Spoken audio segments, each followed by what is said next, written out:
Okay, hey everyone, I wanted to make a quick video about the reading and math tests that you need to do for the SIU apprenticeship program. I didn't find any information about it on YouTube, at least in 2025, so I figured I'd make this video to help anybody out that's also trying to do it. So right after you submit your packet, go ahead and start calling SIU admissions. Just make sure that they received it, and then you gotta wait until they send you the email back saying that they received your application. That takes a while. It's about a month, 5 weeks. That's what I want to say it was for me.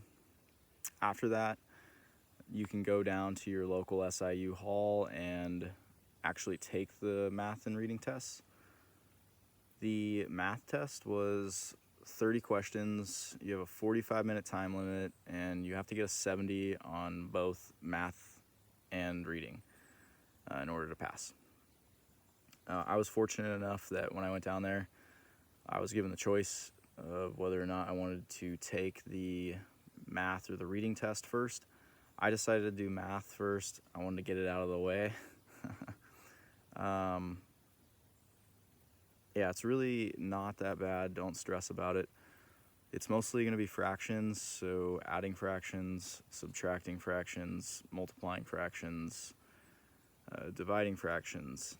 And for the adding and subtracting fractions, you'll see unlike denominators for that too. So you'll have to make sure that the bottom number is the same before you can add or subtract them.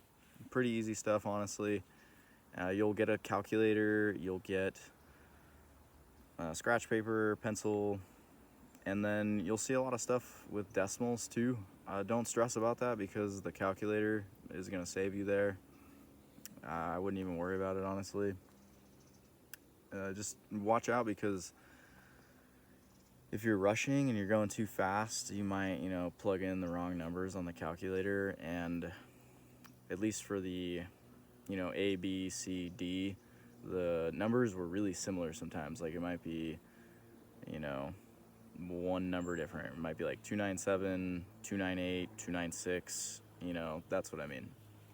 So just, make sure you're not going quick. Take your time. I thought 45 minutes was plenty for the math.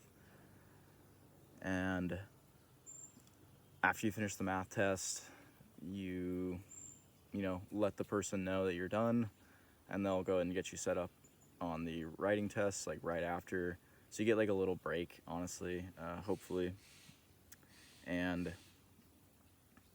then the reading test, this one was a little different.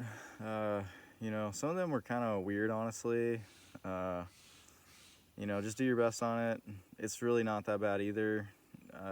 I felt this one, the time limit was a little more important. There are more questions on it than the math test. It was more than 30, so be aware of that. I want to say it was like 50, and then a 45-minute time limit. One thing I did to save a little bit of time was, instead of reading the whole passage and like my mind is kind of like wandering and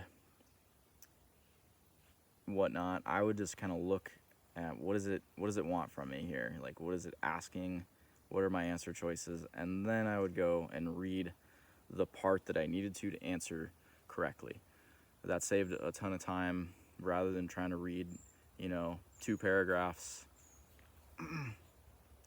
Ultimately, though, they're both really easy. I would just brush up on the fraction stuff.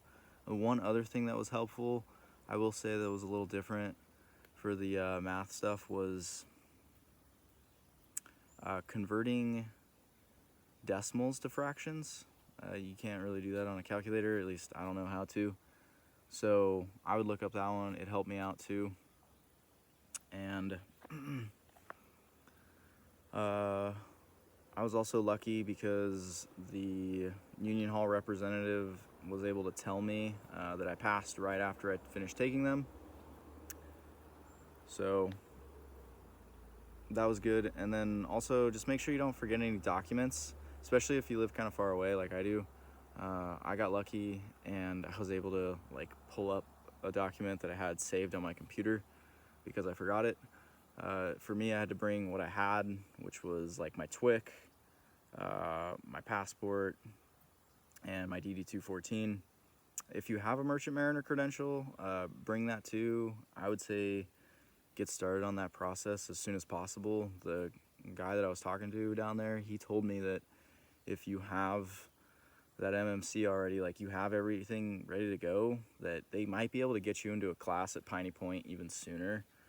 So just something to keep in mind, like, you know, if you can get that stuff before submitting the application, great.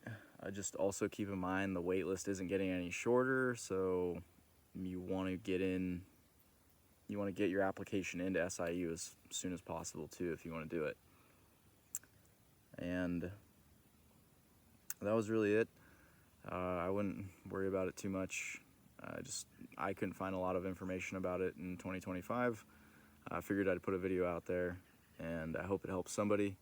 And I'll go ahead and drop some stuff I forgot in the description if you want to see like what else was on the test for the math portion.